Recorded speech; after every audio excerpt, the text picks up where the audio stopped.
जय श्री गणेशा। आज हम आपके लिए लाए हैं संकट चौथ व्रत कथा। एक बार महादेव जी पार्वती जी सहित नर्मदा के तट पर गए। वहां एक सुंदर स्थान पर पार्वती जी ने महादेव जी के साथ चौपड़ खेलने की इच्छा व्यक्त की। तब शिव जी ने कहा, हमारी हार जीत का साथी कौन होगा? पार्वती जी ने तत्काल वहां की घास के तिनके बटोर कर एक बालक का पुतला बनाया और उसमें प्राण प्रतिष्ठा करके उससे कहा, बेटा, हम चौपड़ खेलना चाहते हैं, किंतु यहाँ हार जीत का साक्षी कोई नहीं है।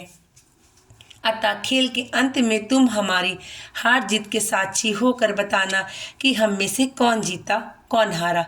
खेल आरंभ हुआ। देवयोग से तीनों बार पार्वती जी ही जीती। जब अंत में बालक से हार जीत का निर्णय कराया गया तो उसने महादेव जी को विजयी बताया। परिणामतः पार्वती जी दुखी होकर उसे एक पांव से लंगड़ा होने और वहां की कीचड़ में पड़ा रहने का दुख भोगने का श्राप दे दिया। बालक ने विनम्रता पूर्वक कहा, माँ, मुझसे अज्ञानवश ऐसा हो गया। मैंने किसी कुटिलता या द्वेष के कारण ऐसा नहीं किया। मुझे क्षमा करें तथा सांप से मुक्ति का उपाय बताएं।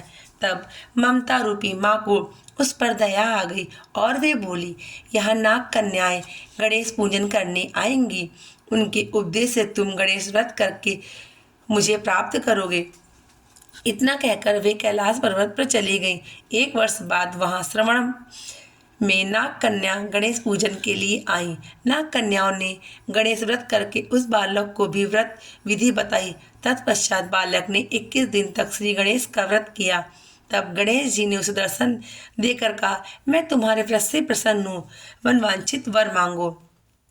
बालक बोला, भगवान, मेरे पाँव में इतनी शक्ति दे दो कि मैं कैलाश पर्वत पर अपने माता पिता के पास पहुँच सकूं और वे मुझ पर प्रसन्न हो जाए। गणेश जी ने तथास्तु कहकर अंतर्ध्यान हो गए।